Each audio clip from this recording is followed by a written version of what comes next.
Seenaa mucayyoodha jecha seenaadhaan hammammoo kilaasiin kophaatti naa kenname xiqqashuus ta'u. Mucaa wajjin jiraataati duraan. Mucaa ishee xinnoo wajjin. Mucayyoo guddoodha xiqqoo muti naannoo waggaa 19 akkasii ishii faana jiraan. Ishee 19 kana wajjin bultaa jechuudha.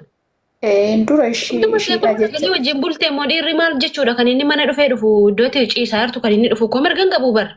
Haadhi manaayyuu dubartii laaftuudha malee kootti itti dheekkamuu dandeessi deebisuu ni dandeessi bara. Isatu mana bakka akkam jedhee sitti mul'ubbu isatu mana ashkarakaran jettu isatu mana bakka. Isatu mana qabee jira jechuudha haadhi manaa dubbachuu hin dandeessu. Yoo dubbattes immoo afaan qabsiisa ishee. Qallaalamoo niitii sadaffaadha moo arfaffaadha kun intala koo. Waslaataa. Waslaattaadha. Niitii arfaffaadha. Waslaattaadha kun. Qallaalamoo dhugaa rabbi kanarraa narraa iyyaa hojii waan inni hojjedhu adeemumaan hojjedha hojii wanti ani natti ulfaadhee iyyuu hin jenne gina amaluma isaan dadhabee neeffata bakka naamana caqaa kiristoos makiinaa dhiqeennaa nan dhiqaa waan inni godhi jedhe waan ulfaaturree humnaa ol na baachisee dhukkubsadhee baay'ee tokko mana yaala nageessuu didanii. Miskiina dhugaa rabbi ani waan ulfaataa namichi mana kanaan hin baachisu nun dubartii waan ulfaataan baattoedha. Gaazii beektamuti. Du'aa itti godhi. Dhalootitti godhi akka kan keenyaatti irratti kadhadhu. Inumaan irratti galgalaaf ganaman kadhadhu. Irrumatti kadhadhu seexana kanarratti. Yeroo dhiirri mana keessaa baay'isee dubbatu mana namatti hin tolu dubartoonni dubbatan himaa mana dubartiin jirtudha miti. Bakka sadaatiin beekuu isaa waan hundaan beekuu isaa akkam jedhee sitti malu gaariitti. Camlaaqaa. Camlaaqaadha foonaadha koo.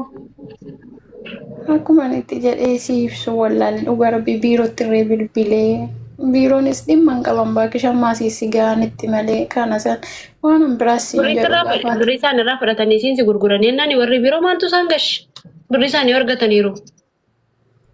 Bakka maalii bartanii maalii bakka jechisaan siin hin jenne si gaddisiisa bakka akkam jedhee sitti immoo dhugaa rabbiin namni biyyaa bahu hojiidha jecha kaayyoodha jecha wayin immoo jiramuti ofan jijjiiradhee biyyaa baha namni warri biiroo bakka maal fakkatee hin beeku odoo ilaalchuma biiroodhuma irratti iyyuu nuu godhamee dasna jedha nabichaa odoo hin ta'in. Habiba yeroo meeqa irratti hin hojjenne warra biiroo irratti warri biiroo koo nama nagaa ni bara. Warra imbaasii fi warra biiroo irratti habibaan guyyaa meeqa viidiyoo nama hojjetti waarningii godhanii gubsiisu viidiyicha. Isheen hin maxxansine. Suusiin biraa qabdu waan biraa bartanii kanaaf iddoo tokko hin teenye bakka jechisaan siin jedha naamilee kee cabsa beekta. Suusii maali? Suusii maali qabdan? Isin gadi teessanii warri dubartoota maalii hojjechuu bartan dhugaa rabbi gisee darbe akkas jedhanii mucayyoota akka walumaan dhufne. Arrafita hoteela hojjechuu barteeti ammana nama hojjechuu dadhabde jetteen dhugaa rabbii kiristoosin. Habashaadhumadha kan akkas jettu? Mucayyoodhuma habashaa Oromoo.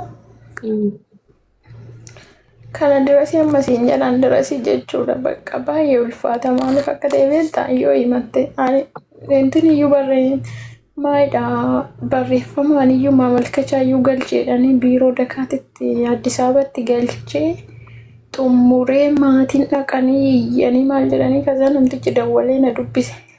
Wanta maatiitti himamuu fi waan maatiitti himamuu iyyuu hin beektu naan jedhe namtichi kilaasii kootti koottutoo miila koo keessatti ni na baasii jedhee oolaa minamina horsiisaa akka gaxarii tokko wanta ta'etu keessatti cabee. Marfee keessatti cabee? Miila kun qoree ta'ee maal? Miila isaa keessa baaftaafi? Koottu naa baasii. Hin guddatine ishee. Achumaan ani baasuun beekuun jedheen kilaasii kootti naa baasii naan jedheen.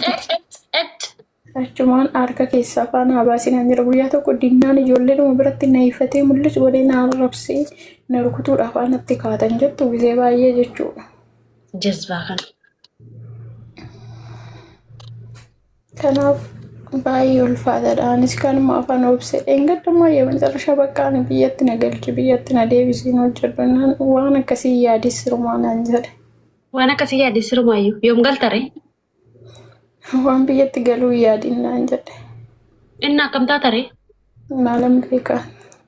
Kanarraan waan midhaan nyaannu tirraa fi ruuzii akkasii kana nyaadhu naan jechuu barbaadaan fuudheen gad naqan nyaadhu. Xaruu goote harka argiteen dhoksiiti dafii nyaadhu tunni sin argii. Nyaata hoggaan nyaadhu hin jaallatu. Injaalat maa gaanoo akkasuma hunda isaaniitii tokko bilama miti. Yeroo nyaata nyaatu injaalatan. Yeroo hojii hojjetaa ooltu barbaadu. Qanii guutuu akkatti dhaabattee hojii hojjettu barbaadu araboota. Hojiin araboota akkatti. Silkii kennaa irratti duukaa si haasa'u. Obboleettii godhadhee duukaa si haasa'u. Namicha wajjin. Eessaa fidde waayifaa naan jedha kan waayifaa dhoksee fayyadama. Waayifaa dhoksee fayyadamta. Ishee bakka rakkoon qabu. Ani immoo yoo ati barbaadde duukaa haasa'ee obboleettii godha'eenii si haasofsiisee si galee wanti sirraa yoo jiraate jedheenan. Sirratti dawwalani.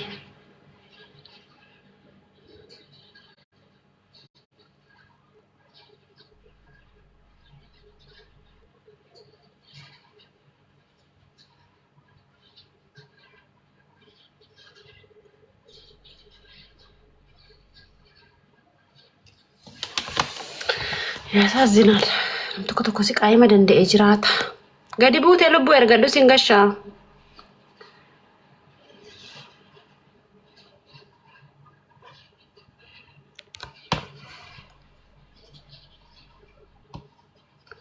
Riyaadii miti kan isheen jirtu dammaamidha. Dammaam jirti. Silaasaa wanti nageenya dammaamii akka jirtu. Abdii. Abdo.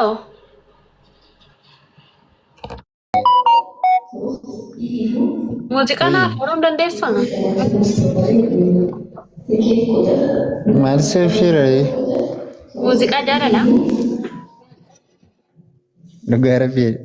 Waaqi. Na barbaachise. Shukurii Jamaaliin seefiru? Shukurii Jamaaliin naaf firi. Biree yaa biree seedu tokko hin qabdu? Timirti seera. Biree yaa biree timirti beeti guyyuu timirti beeti guyyuu. Biree yaa biree namni fayyaan hin iyyuu chaarjiin kona jala dhumata.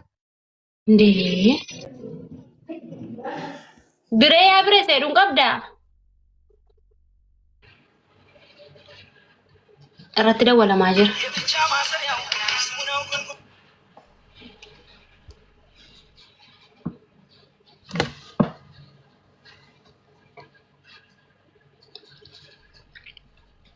Taaptaap koppii linkii gootanii 50,000 nan gashine wuddooche.